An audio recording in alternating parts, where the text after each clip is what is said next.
Herzlich willkommen zurück auf Schalke America. I'm your host, Richard. Joining me, as always, co-host Jack. How we doing, my friend? Doing well. Good to see you, my friend. How was your Winterpause? Winter pause was good. It was good. Got a lot of. I did a staycation at home, which is nice. It's pretty frigid here in the Midwest, as you can attest to. But yeah, it's good. Good New Year's. How about you, man? Yeah, no, much needed. Kind of couple weeks of time to, recuperate and get ready to go because I got a busy spring here before my wedding coming up in April. So, Yeah. bachelor party weekend coming up this weekend and everything. So, but yeah, nice to get a break over the holidays and kind of relax.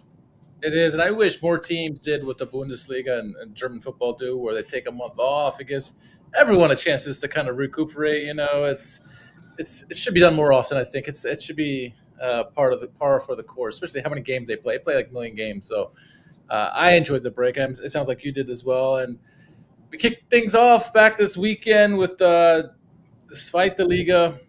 Many questions of how things would pan out. Shout out to people in the chat. I see El Waflo, Gluk Alf. Good to see you. Hope you had a good New Year's. Yeah, getting back into the action. Obviously, first game for everybody. So you wonder, is there going to be a rust involved? This and that. How would the teams pan out? How would they look sharp? Would they look rusty? One of the cool things I thought, which I love the behind the scenes that Schalke is doing, by the way.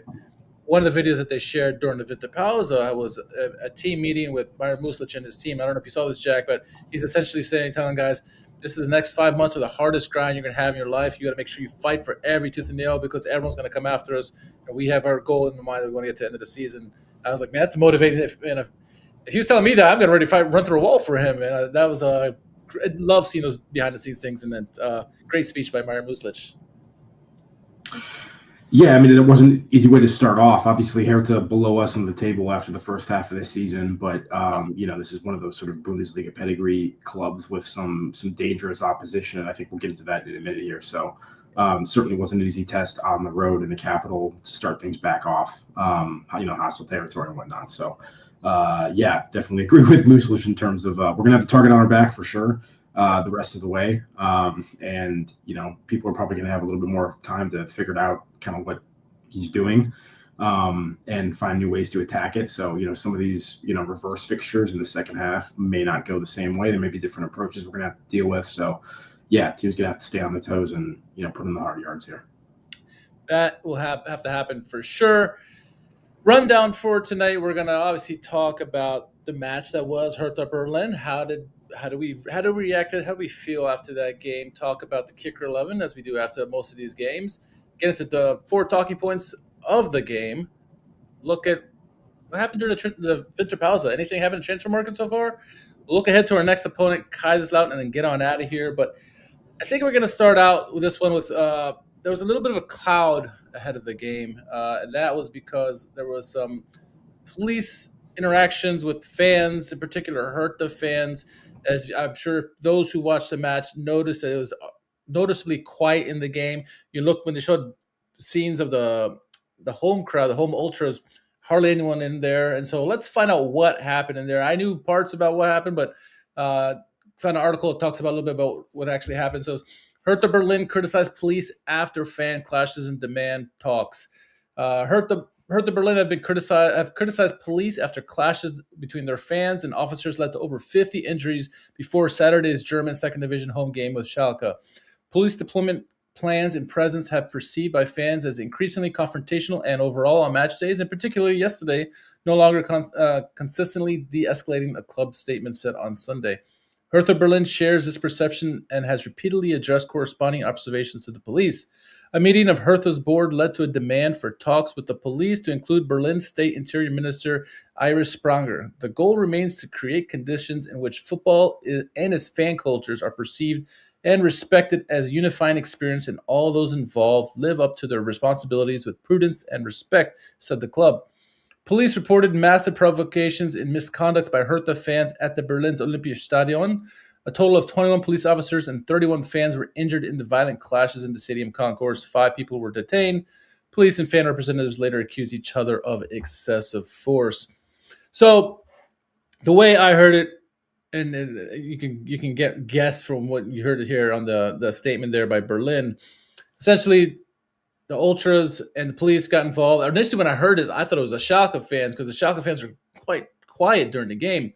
But you find out it's the Hertha fans who are actually getting involved with the police, which is usually strange. Usually, it's the opposition that does it, and people got injured. Who knows? Who's to say what happened? I didn't see any videos or anything. I'm not blaming anybody, but it was obviously a confrontation between the two sides. As a result, the Hertha Berlin fans, ultras, protested. Most of them did not show up to the game. Obviously, with all this stuff going on, I don't know if they were not allowed in the game. For all I know, and so they were noticeably quiet. And then Schalke fans, the Schalke ultras that traveled, 22,000, some of them. It was just another great showing in the Olympiastadion. They heard the news, and in solidarity with the Hertha ultras, they kept quiet for the most part in the game. So for a game that's kicking off the second half of the season, Tradition Verein, a big battle between two well-known clubs, you expected fireworks and a great atmosphere to kick things off, Jack, and it was not that, which kind of set the stage for the rest of the match, I think, Jack. Yeah, it's interesting. I mean, maybe this is some of my ignorance, but it's you usually feel like you don't see local police going up against a local club. It's more like, yes, like you said, opposition's coming into town. There's an increased police force because there's concerns about, multiple rival ultra groups potentially causing some sort of disturbance or going at each other. But yeah, for there to be some sort of weird local drama going on, that seems to be potentially ratcheting up based on, that article and some of the information where, yeah, that's strange. And, the number of people injured is sizable there. It was like over 50 plus, combined between the authorities and the supporters. So yeah, interesting. Something to monitor going forward. So I put a little damper on the match, and of course we don't know this until you're watching a few minutes into the game where they finally mention something, and they didn't really say too much, maybe because they didn't know at the time what was going on. But get into the match against Hertha Berlin, a team where both these teams are two of the best defenses in the league this season. Both goalkeepers had 9 clean sheets going into this one. My fear going into this game was a 0-0 was possible, mostly because Hertha doesn't score much at home. We don't score much in general. Both teams are strong defensively, and so I thought it would be a 0-0 game, and a very dull one at that. It felt more one-sided, and thankfully we had a Superman in our team, but yeah, I was two good defenses like we did in this game. Goals are going to be hard to come by. I think I read a statistic on Friday's stream where 7 of the last 8 games for Hertha Berlin had under 2.5 goals. So Right, yeah. we don't score much, and we obviously don't score much. So this game had 0-0 written in the stars from the beginning, I think. No, yeah, I mean, two very similar teams actually. I mean, a lot of the stuff that we talk about with Schalke this season, Hertha has sort of duplicated that template. They actually may be worse than us offensively so far this year, and obviously they're worse than us defensively, obviously too, because we're the best defense in the league. But yeah, kind of along that template of like not a particularly good offensive team, middle of the pack-ish offensively, maybe a little bit lower, and then but pretty strong defensively. And Schalke is a team that's usually pretty comfortable ceding possession. I think Hertha is as well to some extent. And yeah, so I mean, obviously on the road, it seemed like we were just it seemed like we had a negative approach from the beginning, and that we were just trying to kind of bunker in. So yeah, a little bit surprising that it was as one-sided as it was, given kind of the nature of these two teams. But I think some of that was approach-based. Yeah, I think if you were a layman or someone a casual fan who doesn't know either of these two teams, you watch this game, you're like, man, Hertha's a really good offensive team, but they have less goals than us this season, which is crazy. So get into the lineups in this one. Obviously, when you play, there's a lot of teams in this Zweite where they're former Schalke players, and this team was no shortage of them as well. And to lead the way for them, Gianluca Schuler, former Youth Academy product for Schalke. Behind him, you had Winkler, who was a menace in this game, Cuisance as well, who's just a known menace, and then Krottenmacher, who's arguably their best player this year. Behind them in the midfield, you had former Schalke player Paul Seguin next to Eichhorn. And then in defense, you had Graubnick, Dardai, Gechter, and the captain Zeifuk, with the goalkeeper Gersbeck, obviously, who is a known history. But obviously, the former Schalke players take the cake in this one. Obviously, Tim Gohler's in there as well. For another former Schalke player, you had Fabian Riese, of course. And reason Fabian Riese didn't start or Kovnatski, both of them were ill prior to the game, but they did make an insertion into this game. But thoughts on Hertha's lineup heading into this one with all those former Schalke players? Well, yeah, I mean, I think the sort of the curse actually did not come to fruition this time. I think it's probably because Schuler didn't have enough appearances in the Schalke senior team prior to departure. That's probably what's going on here. I'm trying to figure out how, the rules, right, and how all the voodoo works. But yeah, I mean, obviously having multiple Schalke players in the lineup once again, there's so many teams where that seems to be the case. There's 2, 3, 4 Schalke players previously that are in their lineup. No, but I agree with one of the shots you gave out. That was the Cuisance. Everyone knows him, and he was dangerous again in this game. Seguin, mainstay for us for several years in a row now over at Hertha Berlin, had a solid game here.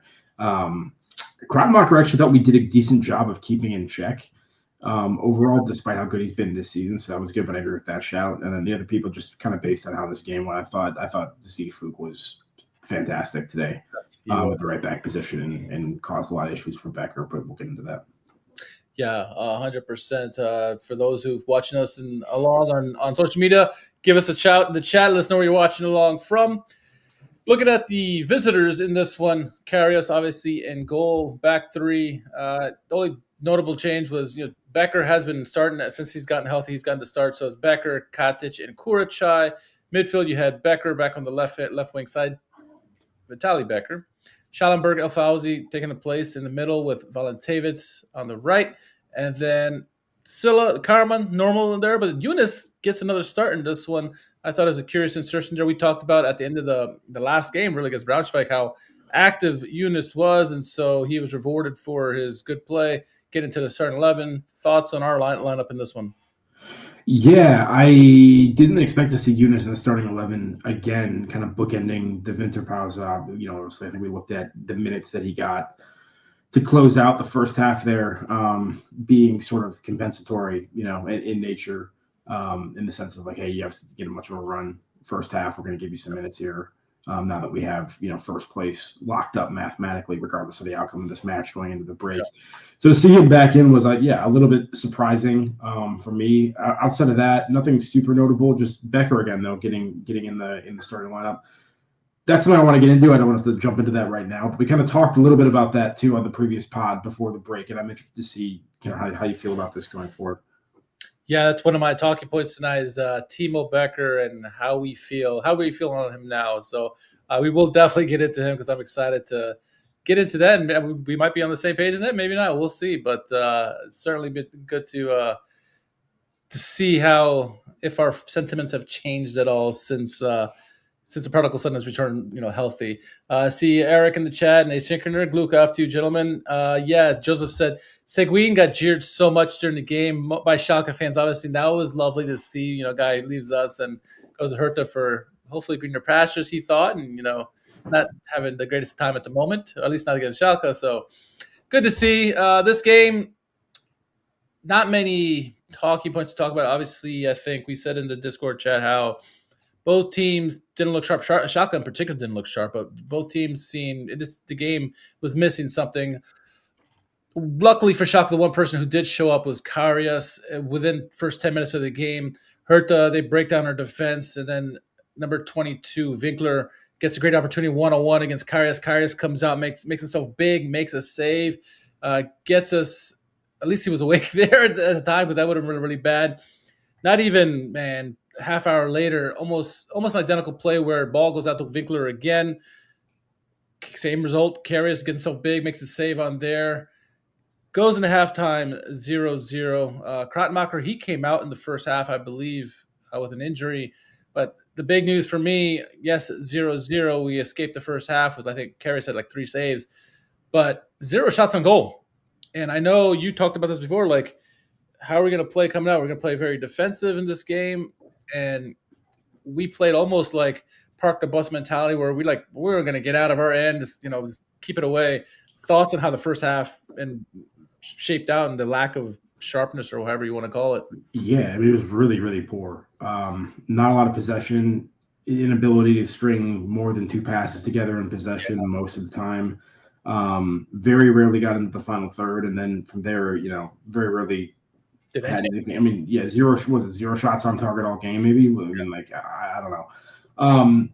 Yeah, and I mean, look, it's not unusual for Schalke to obviously have a minority of possession in a game. That's kind of been the approach. That's how Muslich feels comfortable playing. And as we said, that's not necessarily a bad thing. That's a valid approach to try to control the game without the ball. You can do that to some extent if you're good enough and you have the right kind of setup.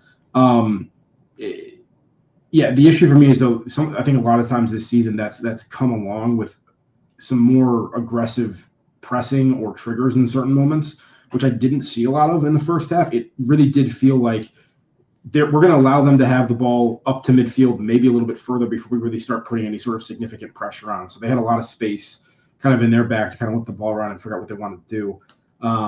And yeah, I just felt like it was way more negative than it normally is. It's not that we're not, playing without the ball sometimes or defending, but I feel like we're a little bit more aggressive in that defense than we were in this game at times. Something else that was mentioned in the chat that I agree with too is just we saw also something that I think has been a point of weakness for us. We talk about like aerial balls, in the box and everything, but also it's because we actually do have structure this season against the ball, which we don't have as long. Sometimes we do get these numerical overloads, and when they play out of those and switch play quickly to the opposite side of the field, the wings and everything, we get exposed, and that happened a lot, particularly against Valentovitz and Becker in this game.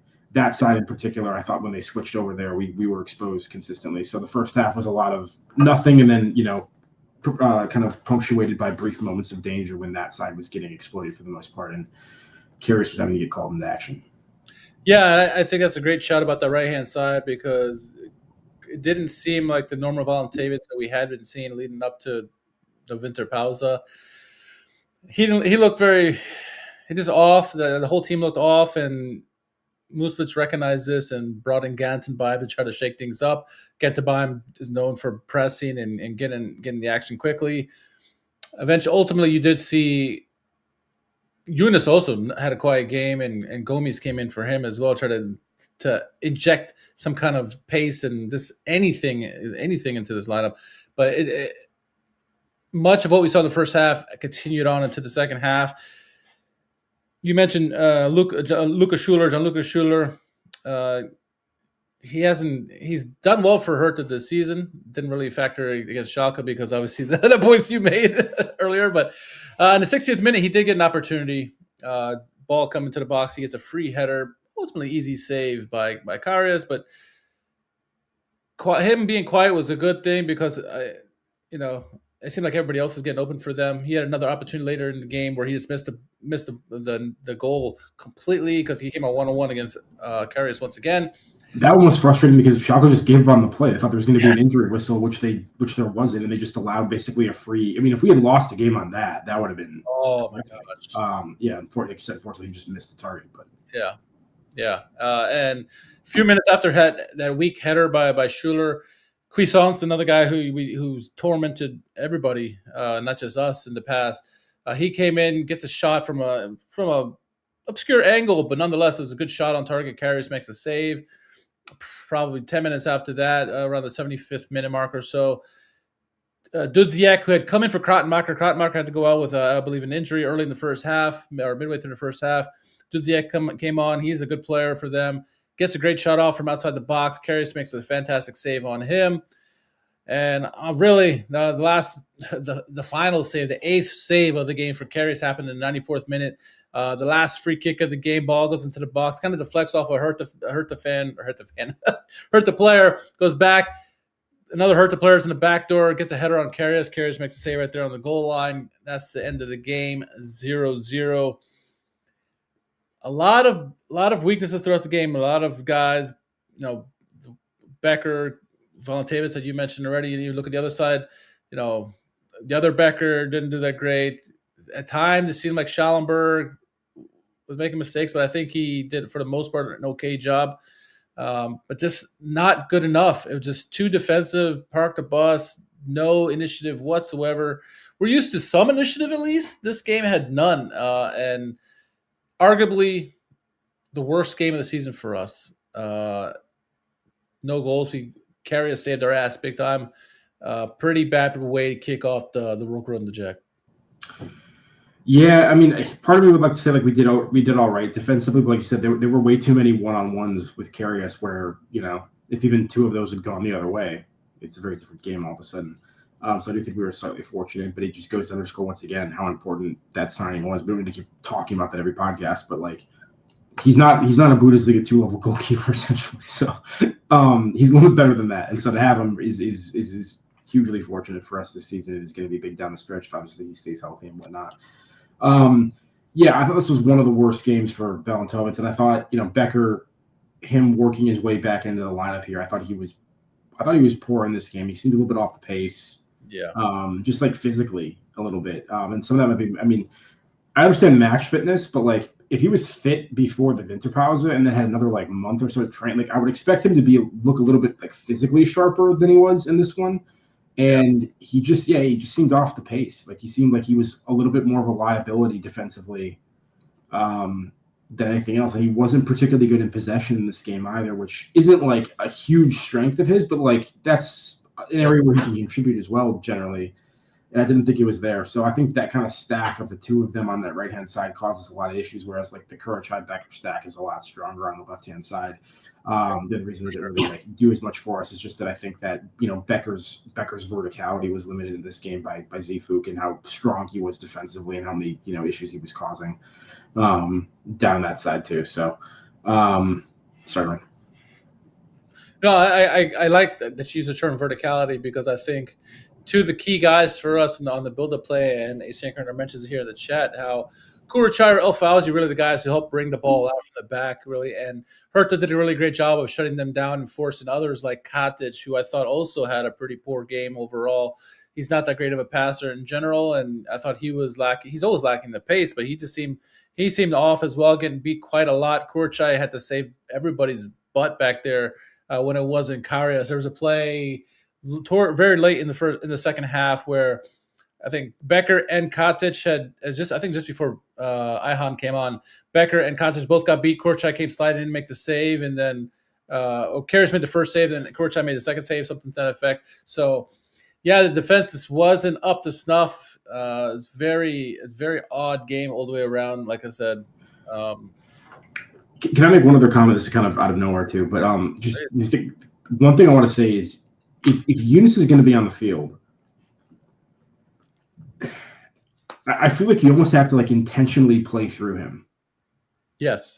Like the other players on the pitch have to go out of their way to give him the ball in a way that they wouldn't do with any other player on the pitch, because his positives, his skill set, the thing that makes him worthwhile putting on the pitch is what he does with the ball at his feet, his ability to like diagnose the picture in front of him, pick out the correct decision, play that ball with the appropriate weight, and has the ability to unlock some things in that regard that other players on our team don't.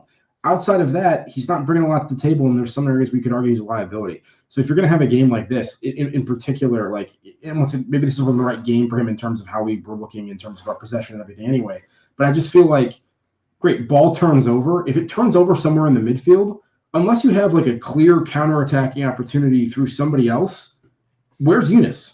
Yeah. Just play him, you know what I mean? Like, I just feel like literally like play him the ball first and then let him pick out the next kind of like pass and move forward. I just feel like he wasn't utilized at all. And so just kind of pointless having him out there.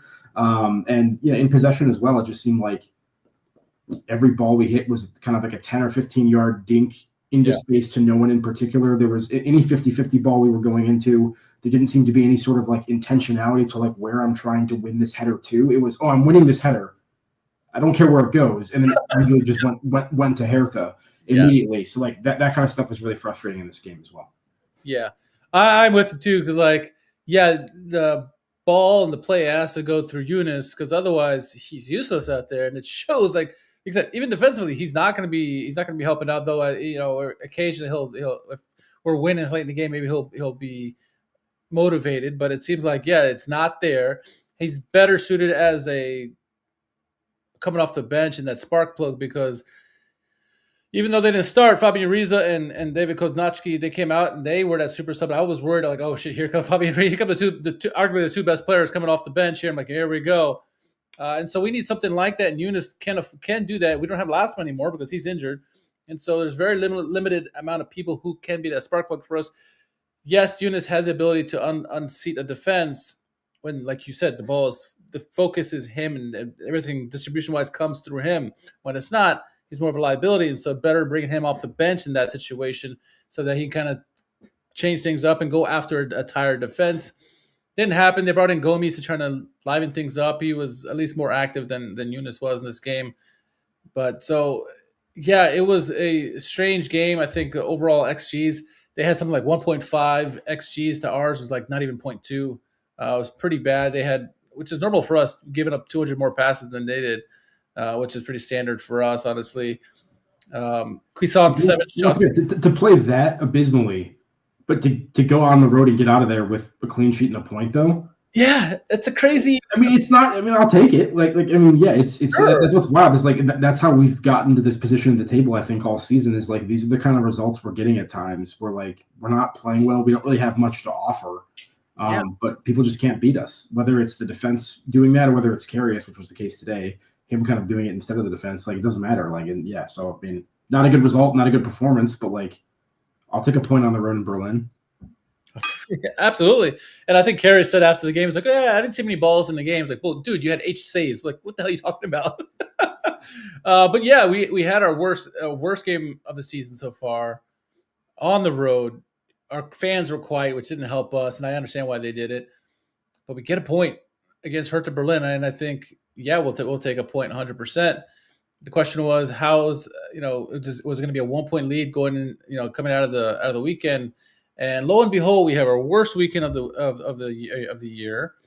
We look terrible going offensively.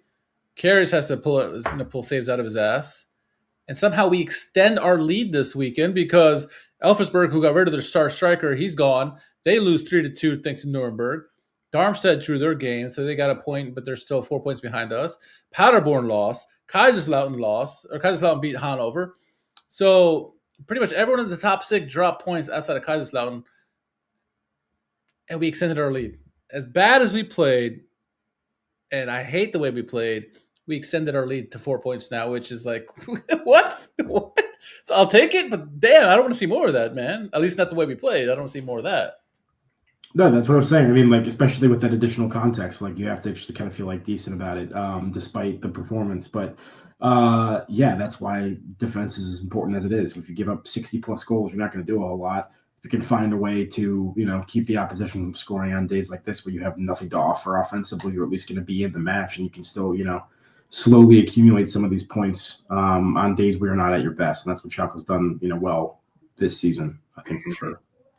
And this is not a sustainable thing. At least it wasn't under Tedesco in a similar format. But ultimately, what wins you trophies and championships and just points is defense. It's not, the offense looks great, but you got to stop people. And at least the one thing we're doing this year is stop people. It doesn't look pretty, hell no. I mean, there's some defensive merchants that made a living off this, right? Mourinho and Simeone over at Atleti. Some guys, their teams are known for being a pain, a dentist to play against, make it difficult, but they don't score many goals, but they win. And if this is going to get us winning, like you said, if Music thinks this is the best way to win, and so far we got a 4-point lead, in the second half, you got to kind of go with him and say it is. And, at least we're playing really well defensively.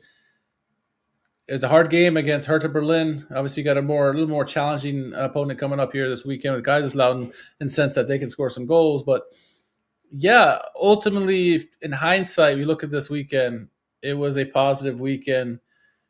As hard as it is to say, Jack, it was a positive weekend. So I will take it, Jack. I will take it. Absolutely, yeah. I mean, extended the lead, can't complain. All right. Well, as we normally do, and we kind of, I think we all could have guessed this one, but look at the kicker 11 after the game, and one person made it because they're honestly the only person to shut up in the game. Karius is 8 saves, makes the kicker his 3rd time this season. He was good. There weren't many other players on the team. Obviously, no one was worthy enough to make the kicker 11 other than Karius, but guys we normally depend on, the Batali Beckers, the Keenan Karamans, weren't that great. Fauzi and Schallenberg were quiet. They did a good job defensively, but offensively, just the whole team lacked everything. So a difficult game, but good to see Karius getting the love that he deserves. I think there was another game earlier this year where he should have gotten a kicker 11, didn't get it, but he more than deserved it in this one, Jack. I'm sure he deeply cares about his kicker 11 accolades and puts every single one of them on his fridge at home. Yeah, exactly. All right. Well, we kind of talked about this earlier. Kind of want to get to the 4 talking points into this one. You mentioned verticality and the verticality paradox. Um, Myron Muslich in his press conference talked about how he was happy how the way we played vertically. He thought that we played with intensity. We were stretching the defense. How can he be happy with the vertical play when we got 0 shots on target, Deck? I don't understand that. I mean, if verticality means the ball sometimes went towards the opposition goal, then yeah. Yeah. Beyond that, I really don't understand what that comment means in the context of this performance. And I'm fully, willing to, acknowledge that the coach knows more than I do about football. But once again, this seemed to be one of those performances where if the ball was going forward, it was rarely intentional, or it was just kind of knocked directionlessly into a pocket of space, sort of 10, 15 yards up the field.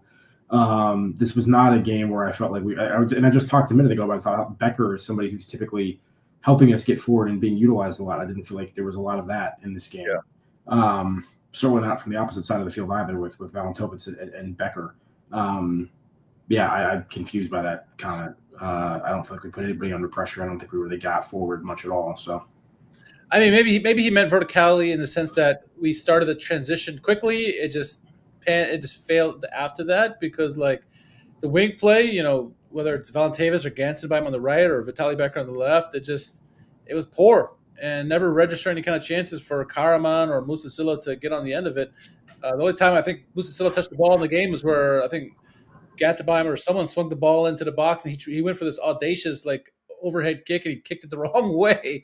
But I mean, ultimately, I don't understand this comment by Muslich. The only thing I could possibly see is that he's protecting the squad and trying to take away the criticism that you would rightly think the club deserves after a performance like that. And just trying to say, look, hey, tactically, it's a success. It's a clean sheet, 10th clean sheet of the season. We're playing a team that was attacking us, viciously in this game, and we got away with one. So maybe just trying to draw attention away from that. I don't know, but that's the only thing I can imagine what he means by verticality, and we look good in the intensity. Yeah, not sure. He was maybe happy winning the jackpot with a dive. Very lucky and happy. Yeah. Who knows what Myron Muslich was thinking in that one, but yeah, I don't understand it. You alluded to this, and this is the second talking point. Timo Becker, guy we all love, obviously. He came back from injury just before the winter pause. Looked decent in that game against Braunschweig for the most part, but with a month to prep before the next game, which was this weekend, Hertha Berlin, you would expect a little bit more from Timo, and he seemed off in this game. Prior to his return, Mircea and Ihan looked good. He was getting better as the season went on. And the question, we talked about this before, what happens? You allow Timo Becker come in, you let the youngster continue. There could be that issue where we've seen in the past with goalkeepers where you keep flip-flopping back and forth, and it ruins the morale of both players. Right. What are your thoughts on this whole Becker-Ihan situation?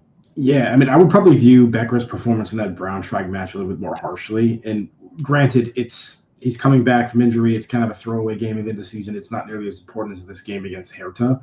But I didn't think he was particularly convincing in that one. And then once again, yeah, match fitness aside, the ability to still train and stay fit over the next month or so before this game, I was just looking for a little bit more. And I felt like his performance was more indicative of a player who was kind of just hanging on in that match, as opposed to somebody who was really, up for the challenge or sort of even dictating things potentially.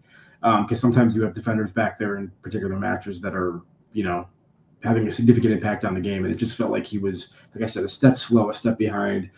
a little bit out of sorts back there. We weren't really punished for it, fortunately in this one ultimately in terms of a goal or anything. But yeah, I mean, just a couple of performances now where he's been underwhelming. And once again, this is a guy that's playing in the Bundesliga recently or a higher division. So for him to be kind of like the shaky in the second division, it's not really instilling you with a ton of confidence. So we've seen that. Yeah.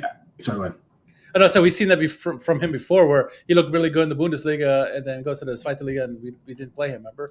So, or opposite, whatever. Either way. Yeah, I don't want to be too harsh or too negative or say he's not going to, it's going to be a thing. But yeah, I definitely think it's a performance kind of that raises the eyebrows. I thought Ian was better when he came in. It's something to keep an eye on. I think there's a chance that Becker does lose his job in the starting 11. Yeah, and I think you have to look at the opponent as well. Like, if they're a team that has a lot of pace, you probably want to have Ihan out there as opposed to Timo Becker. Becker has decent speed, but yeah, it just seemed like, I don't know. It's just something's different. We know Becker can play the wing. It's just at this present time, and I go back and forth this because I love Becker and I think Ihan's great and he's a lot of talent with him. Maybe you don't want to go back and forth because that's no good for anybody. But we have to keep an eye on this. And if you play a team like Kaiserslautern, who probably has a lot of pace, maybe you got to give Ihan, especially Becker's not 100%. If he's not 100%, let Ihan play. Let him play. Have Becker come on in relief for when he's tired, or Katic or Kurchai or something like that, because he can play wherever. Let the youngster go, man. But if he's 100% fit, if Musa thinks he should get to start, so be it. But having the option of Ihan come off the bench as soon as he feels that Becker isn't performing up to snuff, pull him out and do what he did against Hertha Berlin and make that substitution. Because I agree with you. I thought he felt like he was hanging on, and he didn't. He didn't look sharp. Didn't look sharp for sure. So curious what people think in the chat. Let us know what you think on, should it be Becker getting the start going out or should it be Ihan? Let us know. Let's see. So next talking point I want to talk about is was it a winner break rust, or is that the tactical intent by Muslich in this game? Obviously, this is a top spiel against Hertha Berlin. We know that they have some talented players on the attacking side. So is this Schalke being rusty, not sharp from the long break, or is this us being intentional and knowing this is a dangerous opponent, safety first, we're in the first place, let's just make sure we don't let up any soft goals and continue the promotion race as an Atleti style of, we're like the Atleti Madrid of the Zweite Liga right now. So what do you think is the culprit of the game and the result? Yeah, I mean, I'm going to give the coach the benefit of the doubt just because I felt like some of the comments I made earlier in the pod in terms of the passiveness with which the defensive shape was implemented this game seemed to be more intentional. And there were really a few pockets, a couple in the second half, where it seemed like we were going after people more aggressively in numbers. So yeah, I don't know. I'd like to say it's partially the approach, but at the same time, I thought Hertha looked like bigger and faster and more athletic than us in most positions on the pitch, and they caused issues. And yeah, I mean, I think we were fortunate not to concede at least one in this game and to get out there with a result. Yeah, I wonder, because of that reason, I wonder if in the pregame was saying, look, our intent is to come out and attacking, but if we feel like they're super aggressive, we're having a hard time handling them, let's us retreat back into this formation and this tactic and lock up shop and not let anything in there. And hopefully, if everything gets through, Karius will be there to make the saves. And sure enough, Karius was there to make the saves, thankfully for us. So, I mean, I want to back the coach in this one because we played a lot of defensive football this year. This is arguably our most defensive park the bus type tactic so far we've seen. But it's a good opponent. It's on the road. Obviously, a lot of the fireworks going on before the matchup. A lot of talented players on the attack for Hertha Berlin. Let's see if it continues. If it continues on the next few weeks, maybe Kaiserslautern you don't understand, but if they play one of the lower opponents, if they continue playing this bad, maybe it's something else. But for now, I'm going to have to back the coach and assume, there was a little bit of rust in there for sure, but I think they intended to be this defensive, just to not give up anything on the road. Because, like you said, at the end of our recap, we get out of there with a point. And I think that would have been like the minimum goal that Music would have won, is at least get out of there a point, get a clean sheet, and get out of there. Because now Karius has got 10 clean sheets on the year. So, yeah, we'll have something to keep the eye on, I guess, for sure. So, uh, well, last talking point, and I just talked about Loris Karius. Um, he's not just our goalkeeper anymore. He seemed to be like our system is like it's like play as hard we can defensively, and then hopefully Karius is there to save our ass in case things fall through. So like the question is, if something happens to Karius, is this going to ruin our chances for this season, Jack? Or do you feel comfortable enough with the defense and some of the maybe the backup goalkeepers to say that okay, this will be okay? It's a knock on wood, something happens to him. Hopefully, nothing happens to him, But Yeah, I'm not going to go out and say it's going to ruin our season if he's gone, but I think it would get me very concerned because I do think there's been a number of matches where, once again, the defenses looked good overall, but there's been 2-3 moments where we've just broken and let somebody in, and he comes up with these moments where he gets out and gets big, and yeah, there's results that have hung in the balance on some of those saves this season, and this was yet another one of them. So yeah, like I said, I don't want to draw grand conclusions, but I think he's been pretty great this year relative to the competition. before I get to the big reveal, would you are you as comfortable with Hecker in goal if Karius couldn't make a start for any reason? No. Yeah, yeah. I think he had some moments last year for sure, but I think this year the times that we did see him, even a little bit last year, it just seemed like something was off. And maybe it's all this, maybe it's too much pressure of playing, competing against Karius that he doesn't have. He needs more pitch time, and that's a guaranteed fact there. And that was given to him. Let me find that tweet there. Here it is. Karius Hekren moves to Anderlecht. Done deal. Total agreement with Schalke. Schalke received a $500,000 transfer fee with bonuses included. Medical was today. I thought it would have been smart to get a backup goalkeeper, send Hekren out on loan, and allow him to get minutes. Schalke feel maybe just an offer that came in, they couldn't say no, but they sold Hekeren $500,000 to Anderlecht, and he goes to Belgium to play there. So, thoughts on Hekeren moving on a transfer, Jack? I mean, I don't love it. At the same time, I don't think he's ever been that great for us. I guess the way I was looking at it now is like, hey, he kind of got forced into the starting lineup for us, potentially earlier than we would have liked him to have been. Didn't do great. He's lost his job to Karius now because we've gone in and gotten, sort of the official kind of guy or whatever. But, having had that experience and now working with a guy like Karius, maybe the next time we call on him, he'll be a little bit more competent. And I don't think anyone's looking at him as like a long-term solution still, but like maybe more of a steady hand. Excuse me. And so, yeah, seeing that he's gone now, we don't have that is not, great. But at the same time, I don't think there's a lot in terms of what he's put on the pitch to really have you shedding too many tears over this one. Yeah, I agree. The question would be like, well, who's going to come in his place? Well, we found that out too. Kevin Mueller to Schalke, done deal from Heidenheim. Negotiations moved quickly. Schalke are in agreement with Heidenheim, loan until the end of the season. No purchase option, no loan fee. Smart deal for Schalke.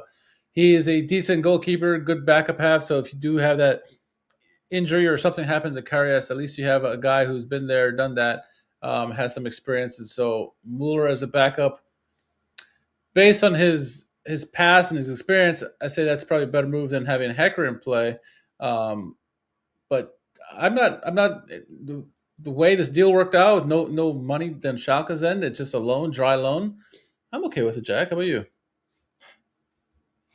Yeah, I mean, I'm just glad it was done quickly, and now we can, direct the rest of our energy for the remainder of the window to, more pressing concerns, namely offensive concerns.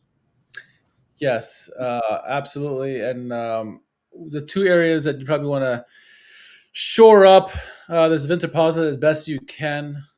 Certainly the goalkeeper situation, which we just found out about, but also the attack. We're lacking in the goal scoring department. And so we're going to start looking out there and try to find people who maybe fill that void, come in. Both you and I think that we have options in the team with the youngsters, but sometimes you just need a proven veteran to come in here and do that well. The first name is not necessarily a proven veteran, but an exciting type player. One of the first rumored players is Marin Ljubicic on loan, possibly from Union Berlin.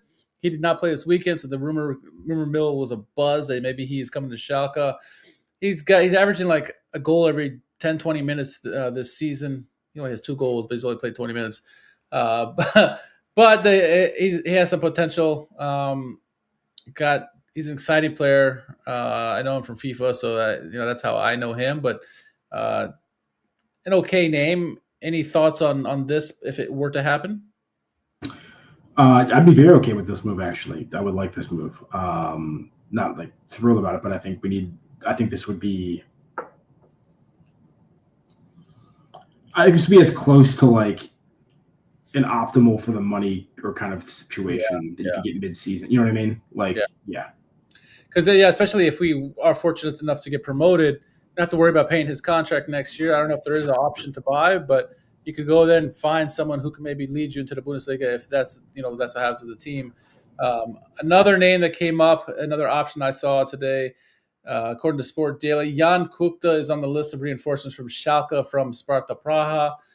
This year he's got in 18 appearances, 6 goals and 5 assists, so not a bad return there in terms of goals and assists.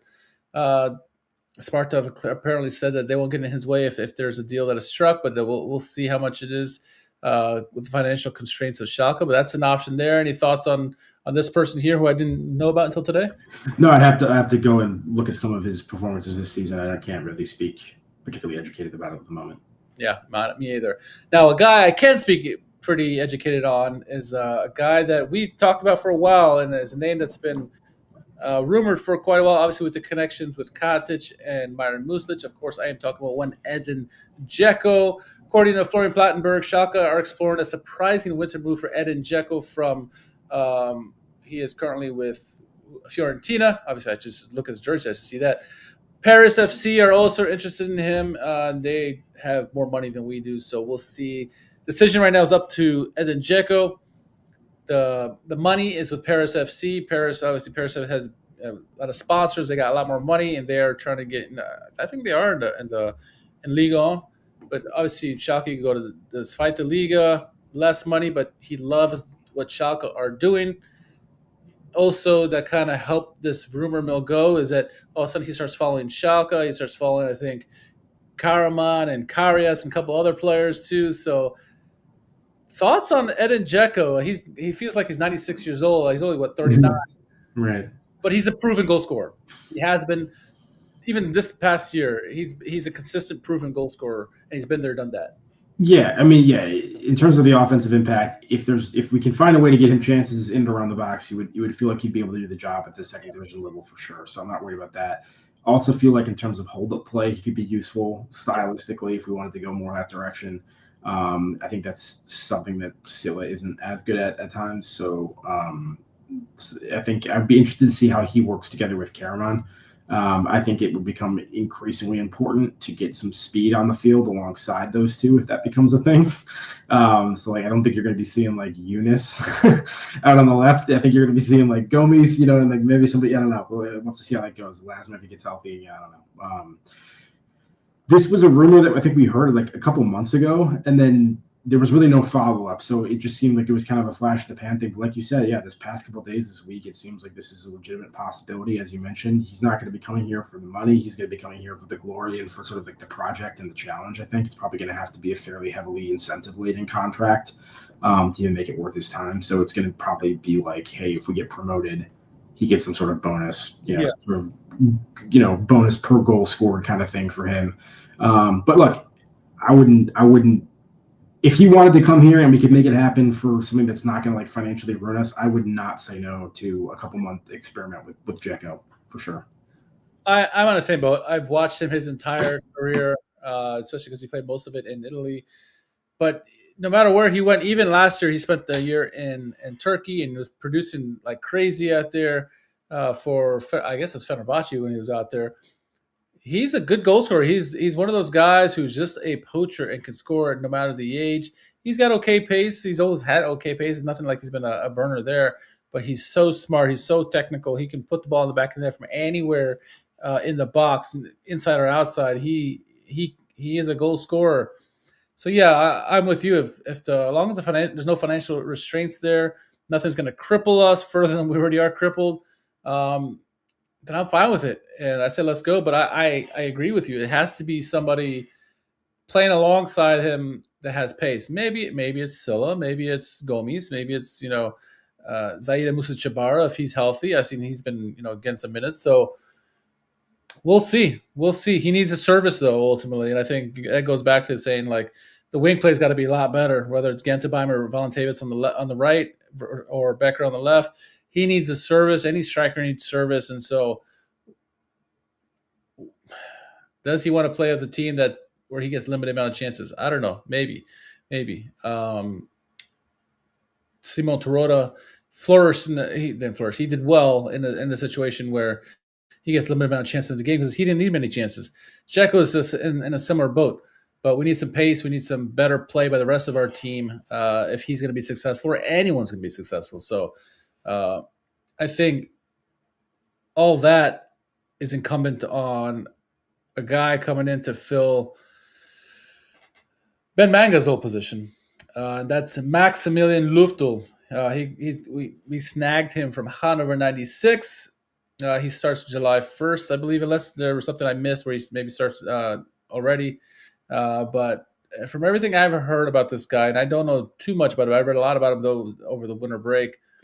He's a genius at what he does. He's a squad player, and then Bauman's been looking at this guy for a while. So if this guy's everything that Bauman tells us he is, and I hope he is, brighter days for us. But he's got a lot of work on his plate to fix some of the issues we have. Especially offensively, but getting some more depth, getting younger, and so I'm excited about this. We finally, it allows Bauman to do his job even more so than he was already doing, and now we got somebody to fill Ben Manga's vacated position. Yeah, I'm just glad that Bauman got his preferred candidate. So I'm willing to trust Bauman for the time being, given how things have gone so far. So let's see how this all pans out. But yeah, that's all the moves that I noticed so far. Did I miss any other moves? Did you see anything else that happened? So. Yeah, me neither. All right, the last thing here is we got Kaiserslautern coming up this weekend. Thoughts on Kaiserslautern? Currently, they sit in 5th place right now. I'll put this on the screen here so people can see. They're on 30 points, 22 goals against, 32 for. Yeah, what are your thoughts on Kaiserslautern? They had a big win against Hanover this weekend where they leaped them in the standings. How do you feel about them?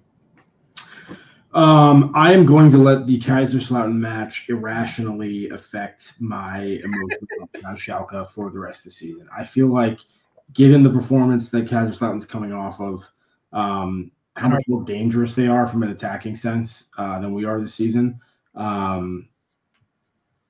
If we're able to go into that match, get a win, I'm going to feel pretty good about things. If it's a bad performance, then I'm going to start looking back into the second half, the first half of the season, and some of the bad performances to finish off the season there about things, which is not fair, but that's what I'm going to do. So anyway, I think this is an important game. This is a couple, another match to start off the second half of the season here with a top 10 opponent who can easily get some points off of us. It's not an easy fixture by any stretch of the imagination. So looking forward to this one actually.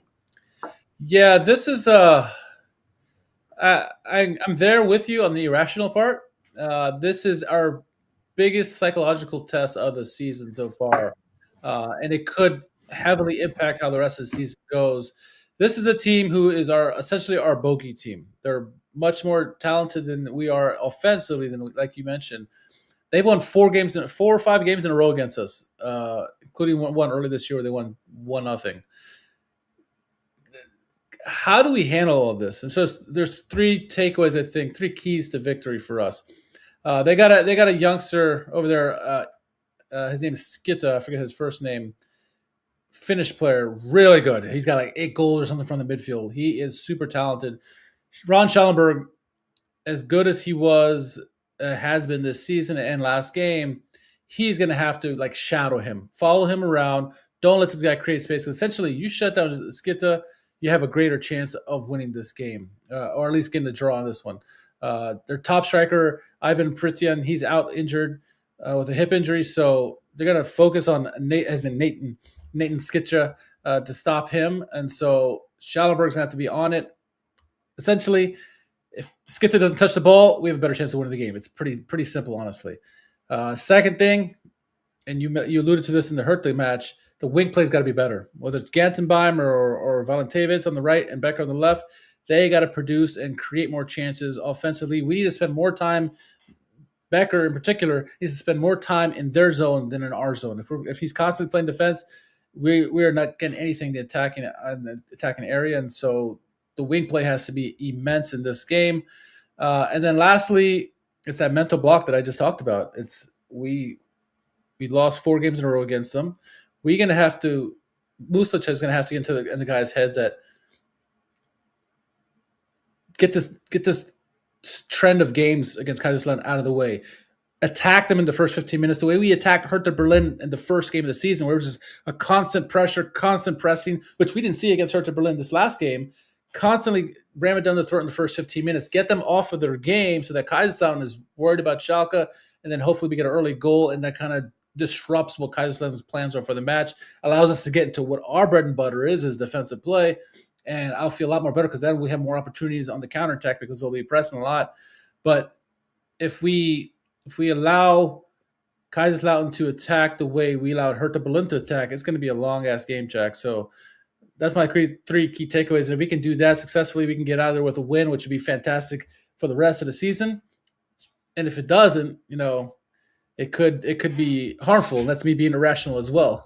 Yeah, I just feel like this game is not set up for us to do well in it. So I feel like if we do well in it, it's going to make me feel very good about things, which, like I said, is an overreaction either way. Yeah. But yeah, should be a tough contest. I got no prediction, but hopefully it's a better performance. It is at home. The Nord Kurve will be much more vocal than they were this past weekend. And so, hopefully it's a much better performance by us, and hopefully we're having better conversations next Monday than we did today. So, any final thoughts before we get on out of here? No, sir. Yeah, me neither. Football season's slowly winding down. There's actually a national championship game now. We can go finish the rest of this as we get out of here.